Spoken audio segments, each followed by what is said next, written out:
Hello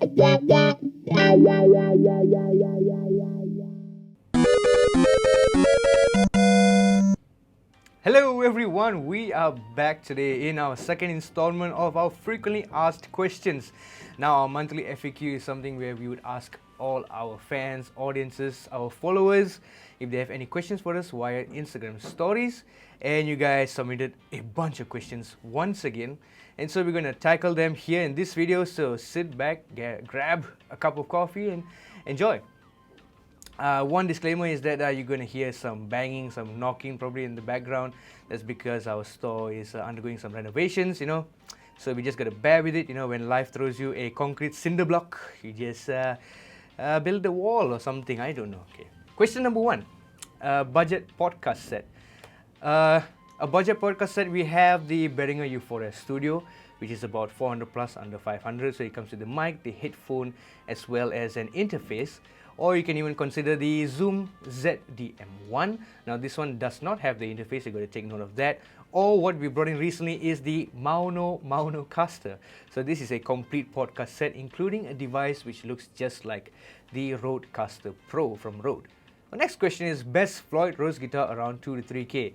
So if you're talking best Floyd Rose, so I'm going to push aside Ibanez because they're using their own type of floating trem. So I would recommend the Schecter Omen Extreme FR. So that comes with a Floyd Rose Special, and it's only cost about 2.5k. Question 3, what is the best guitar amp software for recording? So there's a few out there that I know of. You have Neural DSP, you have Bias Effects, you have Joey Sturgis Tones. I personally use Neural DSP and I think they're very easy to use. The interface is very simple, really quick to dial in stuff, so that's my favorite. And you can check out my personal YouTube if you want to find or listen to some of the tones from Neural DSP. Question 4, favorite 7-string guitar. Well, if it's from this store, it's definitely the Schecter Reaper 7 multi-scale, because I tend to prefer a multi-scale guitar for 7-string. It seems to give me the best, most balanced tension across the first string to the 7th string. So I kind of like that the 7th string is tight enough to chug and the first string is still loose enough for you to play solos. Next question, Fractal FM3 availability date please. It is here right now, so get yours while stocks last. Our next question, stack cymbals, good for recording or nope? Any suggestions for mid-range cymbals for recording? Actually, the stack cymbals are really great. I can rarely find any other cymbals in that price range, which is hand-hammered and B20 bronze. So some of the best is the SH or the DH. So if you want something that's a bit darker sounding, it is the SH series.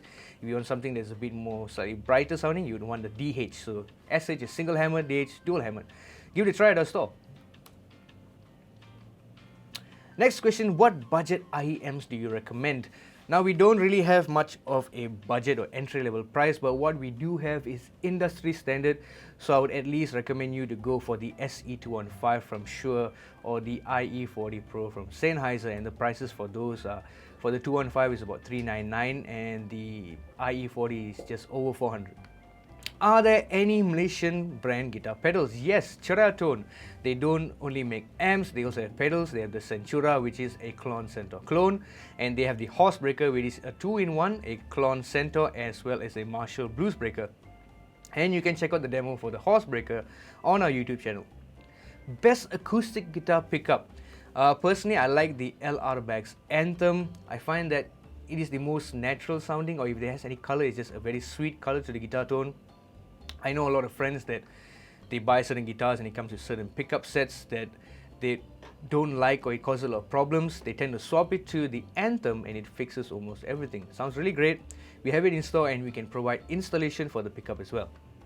Next question, which vocal isolation shield is the best and budget one for an untreated room? You can check out the SE Electronics Reflection Filter X. That is about $399 and it comes in either black or red in color. Question number 11, live Zoom Twitch streaming setup hardware and software and routing. I would recommend, for the heart of the setup here, would be the TC Electronic Go XLR or Go XLR Mini. It is built specifically for streaming purposes, as well as for the hardware, it's down to your choice what kind of microphone you want to use. And for software, you definitely want something like OBS, or if you're streaming to Twitch, you can just use whatever Twitch has to offer. Sterling based left-handed can restock. Currently, the left-handed bases are on pre-order, so you can check our website. We have the Ray 4, Ray 5, and if you're interested in either one, you can contact sales at 016-311-1286 and we can pre-order that for you. Recommended 5-string basses under 3,000 ringgit. So I'm going to give you 5 basses from 5 different brands. One is the Yamaha TRBX 505. You can then consider the Schecter Selector Studio 5, which is currently going on promotion. It is a much more expensive bass actually. Next, I would say the Ibanez SR505E, the Sterling Ray 5 Humbucker, and finally the LTD D5BP, which is also going on sale right now. Following that is a quick question here asking the best 5-string bass. Now that is a very subjective question, but I can point you into something unique. One is the LTD B1005. I took a look at the bass a couple of days back and I was like, it looks really pretty, and that is also going on a special price, so grab it while stocks last. Joyo Uzi or Joyo Extreme Metal for hardcore, hard metal music. Is the Joyo Uzi worth it for heavy metal? Yes. I just reviewed a few of the Joyo R series pedals, the Torrent, the Uzi, as well as the Atmosphere Reverb. You can check out the Uzi pedal over there, and I think it is a really great pedal. It sounds really good for the price. It's nuts that you can get that kind of a tone at that price range, so check out our video demo and purchase one if you like. Do you guys sell the Panama Overdrive pedal from Carl Martin? No, we do not carry Carl Martin, but as far as I know, the Panama is a modded plexi style pedal, so you can check out the Friedman small box instead. It is basically a hot rodded plexi pedal, and we have a demo up on our YouTube channel. TS type pedal is a clone type pedal or the other way around? Personally, I would prefer to put a clone type pedal before the tube screamer, because clones tend to have a bit more output to the pedal, and I personally want the mid-range characteristic of the tube screamer to pop out more compared to the clone. I also have a video which I did quite a while back where I was stacking a few Wampler pedals. So I did the Tumnus, which is a clone, into the Clarksdale, which is a tube screamer, into the Euphoria, which is a transparent overdrive. So you can check out that video to kind of give you an idea how a clone type pedal sounds when going through a tube screamer style pedal. Do you guys sell Redmi Bar Bridge for bass? A serious question though. We do not sell Redmi Bar for bass. Unfortunately, it's a bit difficult to come by. The only bassist that I know that uses a Redmi Bar on their bass is Les Claypool. But if you are looking for a Redmi Bar bass bridge, you could probably check out Hipshot, and they sell a Redmi Bar bridge bass.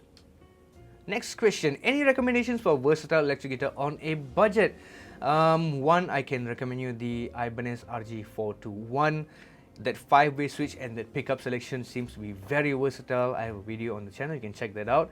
Also, you'd be surprised what you can achieve with the Schecter Omen Extreme 6 because of the coil tab there. You can kind of get a number of tones there. Which leads into the next question, is Schecter Omen 6 good guitar for intermediate players? Yes, I think it's an extremely good guitar, very well built. Out of the box, you don't really need to do so much to the guitar. It plays well, the neck, everything feels great. It feels very solid, you know, you don't really feel like you don't feel it's put together very flimsy. It's a very solid and well-built guitar. Best digital mixing console. So you can check out the Allen and Heath SQ7, or you can check out the Yamaha TF5. Now I have some experience with the Allen and Heath SQ6. I was at Rahmat Kamikaze's studio and he has one there, and he seems to be able to use it to its full potential, really easy to use, and he's great. He works great with that mixer, so you can check out one of those two. What is the most expensive guitar in store and where did you get the Aristides guitar? So the most expensive guitar in our store is the ESP James Hetfield Signature Iron Cross. That is going for about 23,000, under 24,000. And with the Aristides, I was lucky enough that I managed to find a seller who was selling it used over here. So that's where I got the Aristides. Next question, 500 series preamps versus rack preamps. Pros and cons, hints, you all should start bringing them in. I guess with the 500 series, if you don't know, the rack is your typical rack effect. A 500 series is a bit more, 500 series is a bit more compact. You know, you can fit multiple of it into one particular rack. And we do have one of the 500 series in, which is the Warm Audio TB12-500. That same model comes in a rack version, but if you want a 500 series version, you can get that as well. Which leads to the next question, what's your favorite mic preamp? Now, I have not tried many mic preamps over here, but I remember distinctively trying the Warm Audio WA73 EQ, and when I plugged it in, I heard that it was like everything's so clear, the clarity is there, the air is there, so it was a really good sounding preamp. You can check that out, or you can check out the 273, which is a dual channel, or the TB12, the Tone Beast. Megadeth and Metallica tones, what gear and amp should I go? Well, if you're going for Metallica tones, definitely an Axe-Fx from Fractal or the FM3, because that is what they use now. For Megadeth, I'd figure that any British style amplifier would do, or if you're on a budget, you can try the Moore GE250 Multifact, and I have a video where I covered a bit of Hangar 18, and you can go and listen to that and hear how close you think that sounds to the original tone. Volume pedal is expression pedal on the Fractal FM3. Now you can't just go plugging in a volume pedal to turn into an expression, but what you can do is you can buy the Dunlop DVP3 or DVP4. So it's a volume pedal, but it also has a aux out which functions as an expression pedal. Or you can get a Mission Engineering SP1, which serves as a volume pedal, but there is a foot switch. The moment you click that, it can activate whatever particular effect you want to express.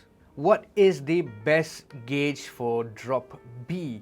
So personally, if I'm going for drop B, I would like the strings to be a bit more tighter, so I'd go with a 0.12 in the first string, and for the sixth string you can go anywhere between 54 and above, so it depends how you like it. So a particular brand or model I can recommend is the D'Addario EXL 148, which is 12 to 60, and if you think 60 is too thick, you can check out the Ernie Ball, I believe it's called, it's Not Even Slinky, so it's like 12 to 56. And if you find that the 12 is a bit too thick for your liking, you prefer 11 for the first string, you can kind of get a hybrid set, like maybe buy a 7 string 0.11 set or 0.9 set, and cannibalize the strings and use it on a 6 string. What do you think is the most neglected part of a guitarist's signal chain? I personally think that pedals aside, it's the power supply. Everybody seems to cheap out and buy the cheapest power supply, and anything that works just goes, and I strongly do not believe in that. I think it is the most crucial part to the signal chain, getting a good power supply to supply you clean power, noiseless, and make sure everything is powered perfectly, and if it's isolated, all the better, because if one of the ports fail, the rest of it will still function. And sometimes if you buy those wall warts, number one, it can introduce noise depending on the location. Location A might be completely clean, you go to another location, it's completely different. Also, another thing is that if you're using a daisy chain style power supply, one issue you can have is with very power hungry pedals. Sometimes when you want to turn it on and off, you can kind of hear the sound dip just a little bit. So if you were to get in an isolated power supply, it's definitely a really good investment, because one will last you many years. Which leads to the next question, affordable isolated power supply for pedals. You can check out the Moore Macro Power S12, it's about $399 I believe, so that is isolated. Or you can check out the T-Rex Fuel Tech Junior. Best cheapest DAW audio interface and mic for beginner. So whenever someone asks me about beginner recording setups, the absolute starter pack thing, I always tell them to just go for the PreSonus Ultimate Studio Box. So it comes with everything from the interface, mic, headphone, even studio monitor speakers, and it also comes with the DAW, which is PreSonus Studio One, and it's a perfect beginner setup. If you don't know what to get, or where to begin, that's the best place to start. Advisable over-ear headphones for bassists. So the Audio-Technica M50X is one that's recommended because it's a bit more bass heavy compared to the rest.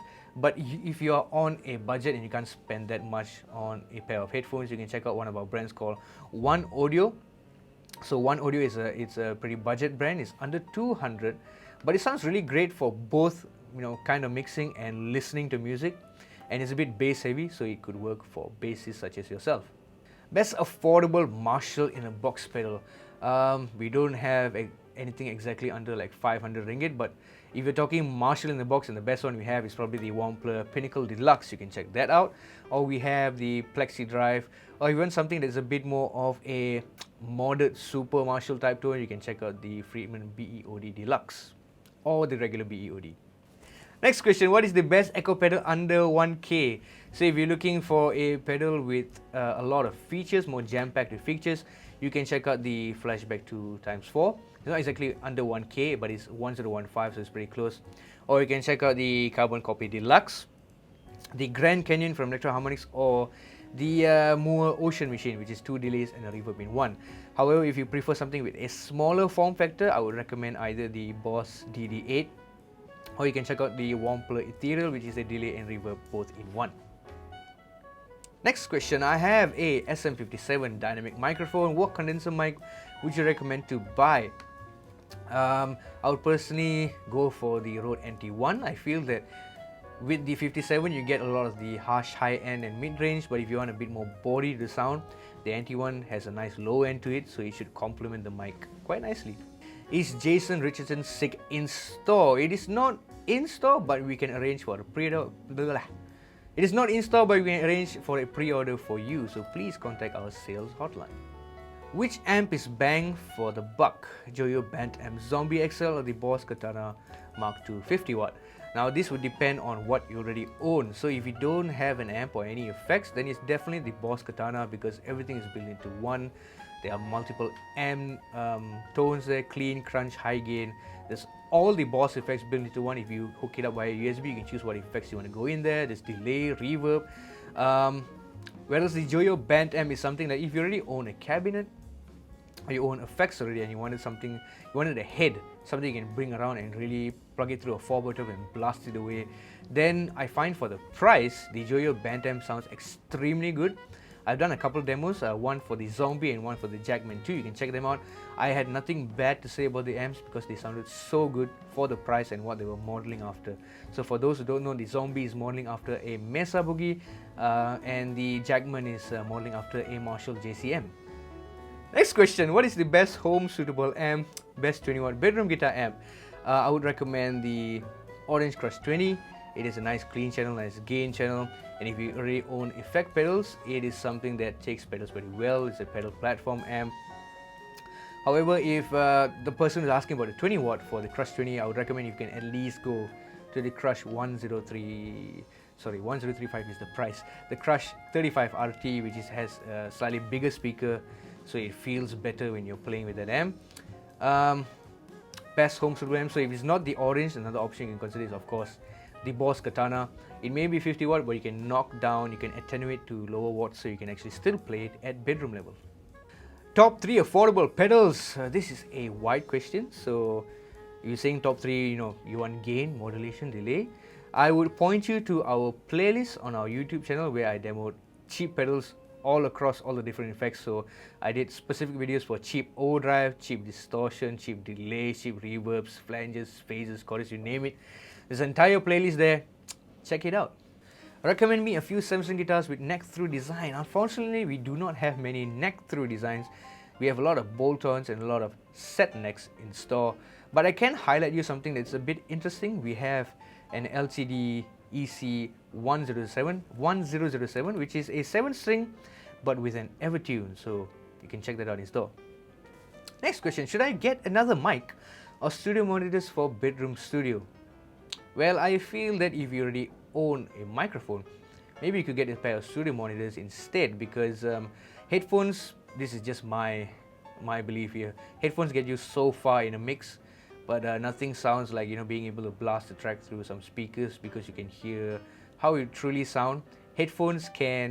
Some headphones can provide a bit too much color to the tone, to the mix, so you can't really tell what's what. Maybe your bass is too low on the headphones, but in actual reality it's quite high when you blast it through speakers, so on and so forth. So I recommend you get a pair of speakers instead.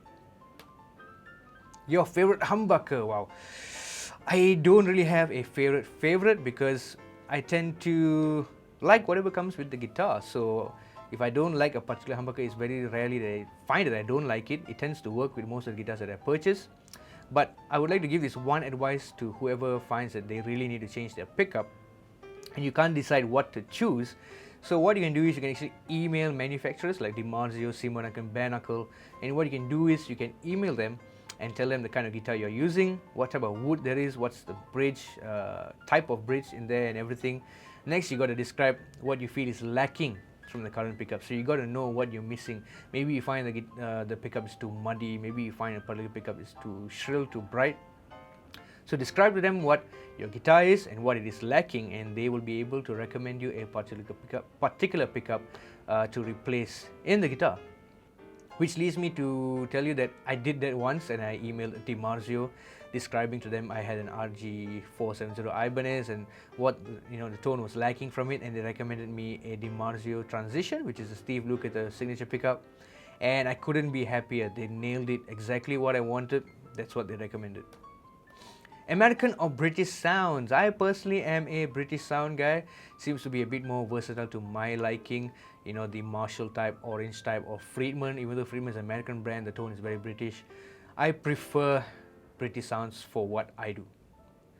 Best multifact for beginner, Moore. You can check out the Moore GE150 or the GE200. EQ settings to a funky tone on the Orange Crush 35 RT. So what I'll do is I would start with the bass at 12 o'clock, smack middle, and what I'll do is I'll cut the mids to about 10 o'clock, starting there, and with the treble I'll go beyond 12 o'clock probably, depending how bright your guitar is. So I want to introduce some spank with that brightness, but you don't need too much mid-range to cut through, and you still want a bit of that depth and low end to the tone. So I would start with the bass at 12, mid at 10 o'clock, and adjust the treble to your liking. Yamaha FS5 versus FS3, is the price difference justified? Why would one choose the FS5 over the cheaper FS3? So he's talking about the Yamaha red label guitars. The FS5 is made in Japan and the FS3 is made in China. Now, some of the major difference besides where it's made is the hard case and soft case. That's trivial. But one of the major things with the FS5 is with the bone and nut and saddle. So that is something that the FS3 does not have. The FS3 is a composite material. It's urea, which is a type of resin, and it does not resonate the same as the FS5. Bone definitely gives a louder projection. And with that being said, it is still best that you come into store and compare and test them for yourself, because you might prefer the FS3's resonance and tone compared to the FS5, even though the FS5 has a superior nut and saddle. Blacktrack versus Zoom G3XN, which would you recommend for a beginner? So if you already own an amplifier, I would recommend the Blacktrack over the Zoom G3XN. If you don't own an amplifier, I would recommend the Zoom. Why? Because the Blacktrack does not have a preamp, whereas the Zoom does have amp sims and preamps. So the Blacktrack is purely just effects, and if you want to add a preamp to that, you need to buy the Moore preamps, which is sold separately, which is about $259, I believe, and that is an effects loop on the Blacktrack in which you can plug the preamp into. Looking for a load box, can order 2 notes or serve products from Music Bliss. We can probably order for you the 2 notes, and I highly encourage you to send a WhatsApp to 0163111286, our sales department, so at least we know there is a demand for this particular product and we can order it for you. How do I get a new soul tone? You need a really great clean tone, number one, to start, a sparkly tone, and to smoothen the tone up, I recommend you playing with the tone knob on your guitar. So just rolling it back a bit should get you a nice smooth tone. Also, you can add a compressor to your signal chain to help with the flourishes that neo soul playing requires. Hercules DJ Impulse 500 still available. Walk-in price also same. Yes, still available, and the walk-in price is the same. Please swing by. Can I swap 5-way pickup selector to 3-way and tone port to push-pull for coil split? So this depends. If your existing guitar has a 5-way, before you convert it to a push-pull with a 3-way, you need to check whether your pickups come with 4 conductor wires or 2. So if it comes with 4, then you can assign it to a coil split, but if it only comes with 2 wires, you can't do that. You guys, awesome! Thank you, bro. Do you prefer single guitar effects or multi-effects? Depends on the application. I prefer multi-effects when I'm just going to do a quick gig in and out, just for one night, couple of hours, or if it's like a festival, there's multiple bands. It is much easier to set up a multi-effect compared to a single Storm box. Also, it's easier to troubleshoot if there's any signal issues with a single effect pedal Storm box, multiple pedals in a chain, and you're playing a live show and you're short on time to troubleshoot what the problem is. It can be quite a hassle if you don't have a guitar tech, which most of us don't. We're just independent players. So that's why I find the multi-effect is just easy to go in and out, easy to carry, less cables and all that sort. I'd prefer single guitar effect pedals when I'm going into a studio, when I want a more organic kind of tone. So there are situations where either or is beneficial. HX Stomp or Pod Go? This is a slightly complex question. The gist of it is the Pod Go has much more better controls on your feet in terms of foot switch. There is a built-in expression pedal. The HX Storm does not have that, but it has slightly less flexibility in the signal chain of the pedal. So you need to consider whether you want an all-in-one pedalboard solution, which would be the Pod Go, or you'd prefer to use the HX Storm as something to integrate into a current pedalboard. So if you have a pedalboard, you can still fit the HX Storm in there. Since it has amp simulations, you can use it go direct to house, and you can add on effects before or after the unit. Also to consider is the form factor of the HX Storm, which is much more smaller, easier to carry around. And another cool thing about the HX Storm is you can route 2 amps in the signal chain. So this is great for bass players where they can route 2 different amps into 2 different outputs. So you can set, like, for example, a distortion on one signal chain and the other one to be a completely dry tone, so you can kind of blend that and not lose the original bass tone. Another thing to take note is with the Pod Go, in a signal chain wise, there are 5 blocks where you cannot replace. So the amp, the cab, the volume, the wah, and the EQ is set. You can't remove those blocks in certain presets, but you can add more blocks to it, phases, choruses, delays, reverb, so on and so forth. The HX Storm does not have that kind of limitation. You can just put in any sort of effect block you want, but the maximum is 6 blocks. You guys have Universal Audio Apollo Twin in stock. We have one unit left, which is the Apollo Twin X Duo. Those who don't know, we can still pre-order Universal Audio, so if there's anything you see on the website under pre-order, you can just contact us and pre-order the particular model. Name top 3 guitar tech luthier in town. Music Bliss, Music Bliss, Music Bliss. Serious note, we do have a tech department on the 2nd floor. You can meet our technician, Mr. Hazroy. He'll be happy to serve you for all your required needs. Good guitar or amp to get good tone? Which one first? This is a tricky question. If you asked me, like 10 years back, I would say definitely the amp, because that's where the core tone comes out of the amplifier, the kind of sound it generates, and the speakers that are attached to it. Fast forward till today, with the abundance of different plugins and a lot of affordable amps to get you started, I would say get a good guitar first, because it is what inspires you to pick up the instrument first of all. If you don't have a good looking or great playing guitar, you're not going to want to pick it up at all. So I would recommend getting, in today's day and age at least, to get a good guitar.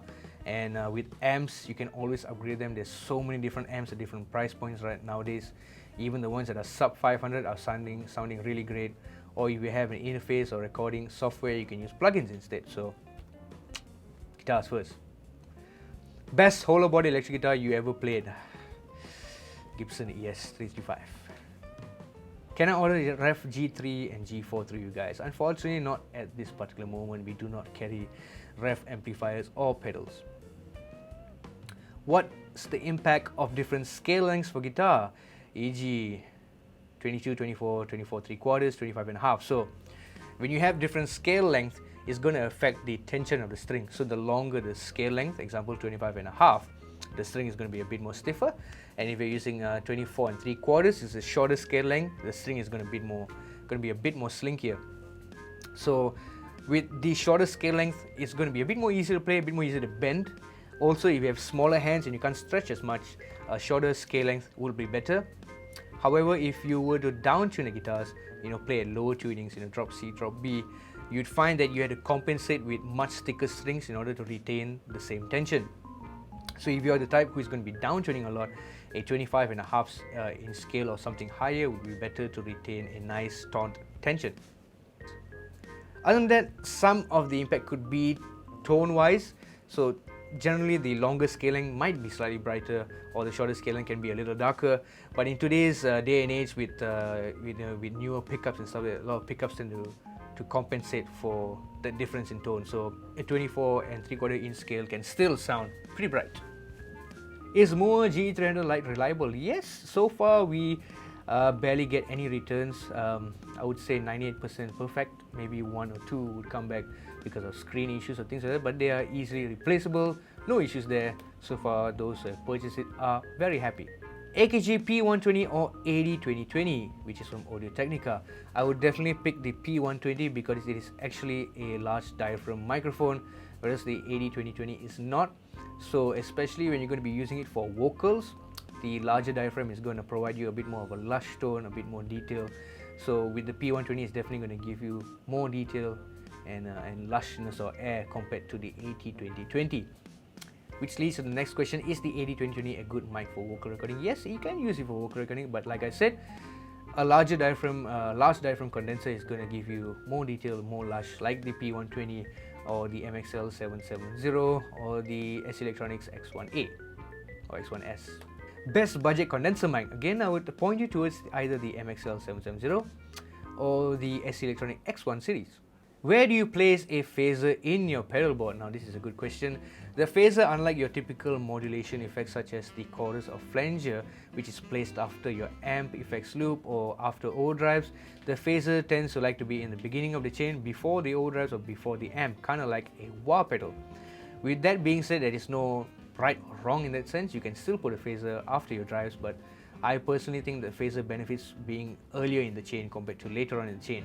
And I do have a video called Where Does This Pedal Go? So you can check that out, where I place the phaser before the amp and after the amp. Finally, let's go through some questions from our YouTube video from the last round. Question: can the Yamaha TH100 HDD head be used without the speaker cabinet? Yes, you can, because I do own a TH100 and sometimes I need to record silently via the XLR out. You can unplug the speaker output and it will not damage the head. Thoughts and ideas of coming up with an ampless rig that can be plugged in direct. Seems to be the trend nowadays, by having a amp sim or cabinet emitter on the board.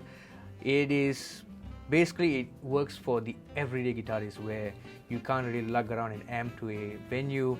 Different venues have different amps. Some you may love, some you may not love. Some local engineers are not good at miking up an amp, so this is where the ampless rig comes into effect. Also, it allows you to have a more consistent tone from venue to venue, because you're not changing amps, changing different cabinet speaker types, using different mics, placing the mics at a different point in the cabinet. So I think in today's day and age, it is a good method for the everyday gigging guitarist to roll. Finally, the last question for today is it possible to order Schecter Japan from you guys? If it's a yes, how? Unfortunately, we cannot get you Schecter Japan. However, everything else that is made in Indonesia, China, Korea, we can get for you, or the US ones as well. And we can also sort you out with the Schecter Custom Shop from USA. So what you can do is you can use their online configurator, send us the specs, and we can get you a price quotation. So that is all, guys. Thank you so much for tuning in into the second episode of the FAQ. Stay tuned for the next one. If you have any more questions, you can leave it down in this video below, or follow our Instagram page, where we will post a question and a poll to ask you whatever questions you may have for us. Till then, till the next one, take care. Ciao.